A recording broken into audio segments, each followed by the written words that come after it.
Films in Focus with David Starrett is underwritten by The Movie House, your destination for first-run Hollywood and independent movies, and a digital portal to the Met Opera, National Theatre Live, and special events worldwide in Millerton, New York, and on the web, themoviehouse.net. David Starrett is the editor-in-chief of the Quarterly Review of Film and Video, contributing writer at Cineast, film professor at the Maryland Institute College of Art, and Robin Hood Radio's very own critic. We are possessive. He joins us weekly. The films No Time to Die, Belfast, and The Souvenir Part 2. What happened to Part 1? Part 1 was out, not that many years ago, maybe about 2 or 3 years ago. This is Part 2, and we'll get to this film in a moment. But it's kind of interesting that it's sort of getting the Godfather treatment with the sequel with the Roman numerals in the title and all that, even though it couldn't be less like the Godfather type of film. But we'll get to that in a few moments. I'd like to say a little bit about the new James Bond movie, which has already been out a little while. It took me a little time to catch up with it because I've been watching James Bond movies since the franchise began decades ago, and I can't say I was actually on the edge of my seat, suffused with anticipation for the new movie. I do think that Daniel Craig has been a very good James Bond, and this movie is its own little historical marker in the series, in the franchise, because this is Daniel Craig's last essay of the part. He's not going to do any more of these, which I think is wise, and that kind of got me thinking back to when Sean Connery, who of course was the original James Bond, when the whole thing started with movies like Dr. No and Goldfinger and From Russia with Love. And he really wisely got out of that franchise after a limited number of films. I can't remember exactly how many, because he didn't want to be typecast in that role forever. And so very, very wise of him. And I think that every James Bond since has pretty much done that. They've played it for a while. Roger Moore did it for a while. Timothy Dalton didn't really do it very well and was not very well received. So I think he was more kicked out of the franchise than chose to resign to avoid typecasting. But the point is that they all seem to know that there's a certain time when you got to get out of this thing, or else they're just going to always think of you as James Bond, and you want to do other things with your life and your career and your profession. So now Daniel Craig is making that decision too. Also, I have to say, he doesn't look quite as young and fresh now in this movie as he did when he started in the franchise just a few years ago. So probably he's wise to get out before James Bond starts to look a little bit decrepit. Anyway, No Time to Die is nothing if not ambitious. It was directed by Kari Joji Fukunaga from a screenplay that he wrote with a couple of collaborators, and the movie is going on 3 hours long. So hey, that seems to be a trend nowadays, really long movies. And it has the usual sort of epic feel that the James Bond movies usually have. It tells a fairly complicated story, and it has a lot of action in it and all of that. This time, though, and I'm going to stray a little bit close to spoiler territory maybe, but I've waited till this movie was out a little bit, and so I think anybody who really cares about this movie has probably seen it by now, especially since it's been streaming for a little while now as well as in theaters. But this is a movie which has a darker tone to it than a lot of the James Bond movies. So maybe it's appropriate that Daniel Craig is maybe looking his age a little bit. The movie has some sad elements in it. It has some mournful elements in it. And above all, and again, I think everybody knows this by now, but James Bond does not survive this particular installment of the franchise. By the time that it ends, he is dead. Now, of course, the magic of movies, as Hollywood used to like to say. There we have James Bond getting blown up at the end of No Time to Die, and one of the things that appears in the end credits is James Bond will return. So don't worry about James Bond. He's going to be back. It doesn't matter that he's dead, and I'm sure he won't be resurrected in some mysterious way. I'm sure he'll just be back with a new actor playing him. But anyway, this No Time to Die, the title has death in it, and the movie is a bit mournful, a bit darker than some of the James Bond installments have been hitherto. It has a terrific cast, of course, as these movies pretty much always do.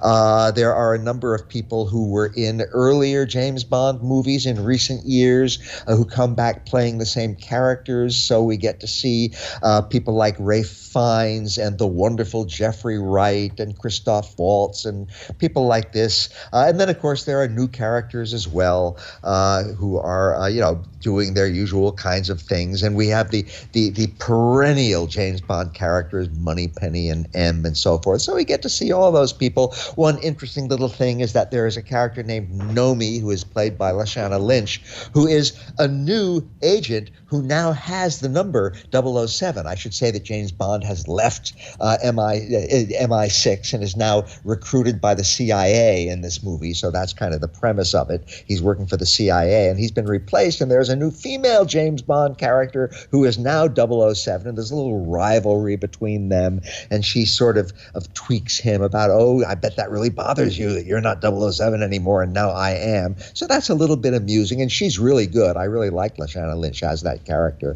So anyway, the point is, if you like James Bond movies, you'll probably like this one, even though it's a little bit darker than most of them. And if you're not that interested in James Bond movies, then this one probably won't recruit you to the cause. In any case, it is a long movie. It is full of stars. It is full of action. It is full of a little bit of melodrama. Well, actually more than a little bit. And it delivers what I think James Bond aficionados really want from the franchise. So again, if you're a James Bond fan, run out and see No Time to Die if you haven't done so already. If you're not, well, you can probably afford to skip it. Our next movie is really, really different. Our next movie for today, Jill, is Belfast, which was written and directed by Kenneth Branagh, the very, very major and important actor and sometimes director, a very important force in modern-day British cinema. And not only British cinema, he's a very versatile actor who can do a lot of things. And here he has written and directed an intensely personal film which has a lot to do with his own childhood. And his own childhood took place, well, this deals with his pretty early childhood in the 1960s.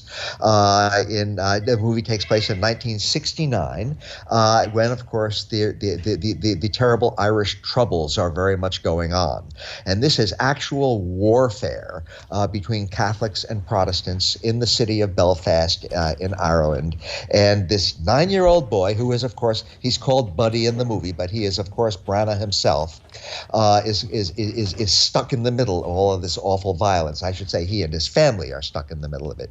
So we start off the movie with these beautiful full-color shots of Belfast as it is today. And then, interestingly, the movie switches to black and white when we dissolve back to 1969 for the rest of the movie. And we have a little boy, and he's having a lot of fun, and he's playing in the streets of the city, and there's a lot of kids around and a lot of grown-ups around, and it's all a very nice scene, and he's clearly very much at home there. And then suddenly we are reminded that there are riots and conflicts and really horrifying things going on with explosions and people breaking things and violence in the air. And that's what the movie is really going to be about. But it's really about Buddy. It's about 9-year-old Buddy and his family. His father has to be working in England a lot of the time because that's where his job takes him. So his father is really away for a lot of the time, which leaves his mother looking after the family, and his grandparents are also very much around, and they are very major characters in the movie. And the thing is that these people in this terrible conflict, this violent conflict between the Roman Catholics and the Protestants, the family wants no part of this. They just don't see, they're Protestants and they're living in a mostly Catholic neighborhood, and they just can't understand why there has to be all this horrible strife around them. They don't feel the kind of hostility. They don't share in the kinds of nastiness that are felt by so many people on both sides all around them. They just want to live their lives. But, of course, the people who are in conflict, the people who are ginning all this up and in the middle of, creating all of this conflict, they aren't going to allow people to be neutral and to just live their lives. You've got to choose a side. And that's one of the things that this movie is about. Somebody says, well, we're not on one side or the other. And somebody says, you've got to choose a side. That is the way things are around here. And so that's a conflict right at the very center of the movie. But again, the movie is seeing all this through a child's point point of view. So we're not dealing here with a heavily political movie. We're dealing here, it's a very heavily political movie, but all seen through the eyes of a child who is certainly not versed in the nuances of all this, or really even understanding a lot of the basics. It's just a lot of violence and conflict going on when you have a kid who's just trying to grow up. And that's what the movie is about, and that is apparently how Branagh saw things as a child, and that is the version of these events that he wants to bring to us. So it's a very interesting movie. There have been plenty of movies before about various phases of Irish troubles over the years. Going back to the 1930s, there have been movies about this. But this is a modern-day take on the 60s version of these conflicts. And it's actually very, very nicely done. Now, the movie didn't excite me. It didn't make me sit on the edge of my seat or laugh or cry or any of that. I was steadily engaged in it. It's a beautifully shot movie. The cinematography is very crisp and clear, and everything looks really, really appealing to the eye, even when some very unpleasant stuff is going on the screen. And it never overdoes the violence or overdoes the sentimentality, even though those things are very much in the movie. And the cast is really, really good. At the very center of the movie is a very young kid playing 9-year-old Buddy. And the kid's name is Jude Hill, and he is really, really good. I mean, when you have a movie like this with a child actor at the very center of it, you better have a good child actor. And they really, really lucked out here with excellent, excellent work by young Jude Hill. I'm sure it's partly the way the filmmakers handled him, especially Branagh as the director. But he's a good child actor, and I hope he has a bright future in the movies. I also mainly want to mention the grandparents, played by the great Judi Dench and Sharon Hines, who are both very, very good in those very key roles in the movie. So a lot of this movie reminded me of stuff that's going on in the United States of America today.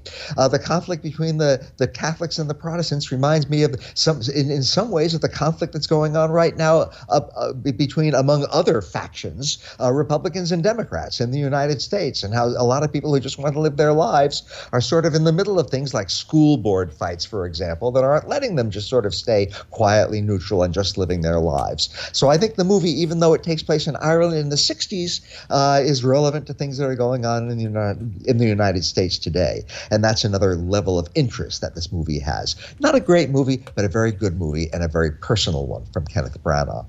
And our final film today, Jill, is called The Souvenir Part 2.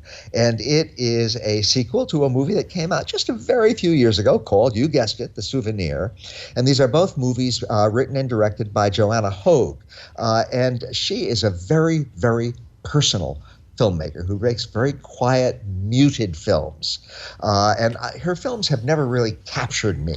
I've never seen one yet that really sort of swept me up and made me think she's a great filmmaker. She has fans who really, really are profoundly committed to her work. I'm not one of them. I respect her work, but I don't think she's a great filmmaker. The Souvenir dealt with a young woman, and I want to mention the cast right away. The main character of both these movies is played by Honor Swinton Byrne, who is the daughter of Tilda Swinton, who was also in these movies. And Honor Swinton Byrne is a very fine young actor, and Tilda Swinton is one of the finest actors on the scene today and has been for a very long time. So if no other reason, The Souvenir and The Souvenir Part 2 are very worthwhile seeing for the work of these two wonderful actors. But Honor Swinton Byrne plays in both movies, and I'll just talk about The Souvenir. Well, I talked a little bit about the first one too. But she plays a young woman who is a film student. She's studying filmmaking, and what happens in the earlier film, which you don't have to have seen, you can understand The Souvenir Part 2, even if you've never seen The Souvenir. She gets involved with a young man who becomes her boyfriend, and he works for the British Foreign Office, apparently, and it turns out around halfway through The Souvenir that he is a heroin addict. And he still leads a reasonably respectable life, but he is addicted to drugs and uses heroin habitually, and this becomes, of course, a great flashpoint and troubling element of their relationship. And at the end of The Souvenir, he dies.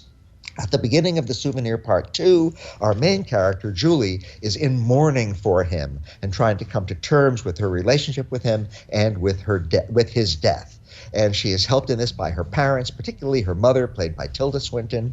And she is now making a movie as a student to express her grief and work through her grief and try to understand her grief through the filmmaking process. And since she's still a student, this runs afoul of her teachers and mentors who want her to have a sort of a carefully shaped screenplay that she's going to work from and create a work which follows all the rules of traditional filmmaking, but she wants to do something far more expressive, something far more emotive, which is working through a crisis that she is undergoing right now, and which her film will be about.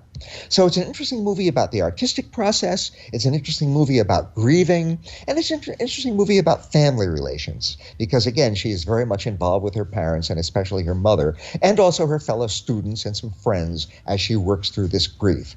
The Souvenir Part 2 is a very heartfelt movie, a very sincere movie. I ultimately found it underwhelming, but there are people who find it overwhelming, who find it a superb exploration of grief and the artistic process. I think it's an interesting exploration of those things. Not a great film, but a very good film. And again, just like the Branagh film, a profoundly personal film. And I'm just glad that movies like this are still being made and are still actually getting into the actual circuit of distributed movies in the United States so that anybody who's interested can go and see them. And I hope that people do see The Souvenir Part 2. I find it not a great film, but a very worthwhile film, and a good sign that personal independent cinema is still alive and well. So that is my partly personal and independent story this week, Jill. For which we thank you. David Sterrett, Films in Focus, the films No Time to Die, Belfast, and The Souvenir Part 2.